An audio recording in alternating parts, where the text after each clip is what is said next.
Determine desired width and insert lateral through designated slit located on back of seat upholstery.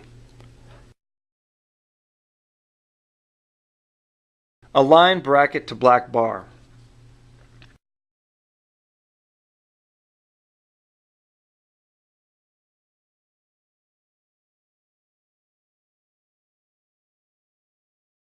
Insert screw and washer.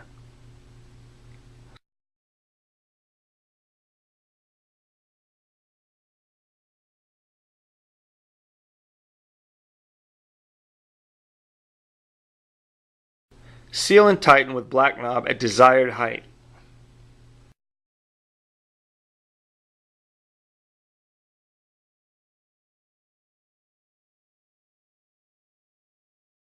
Repeat steps on opposite side.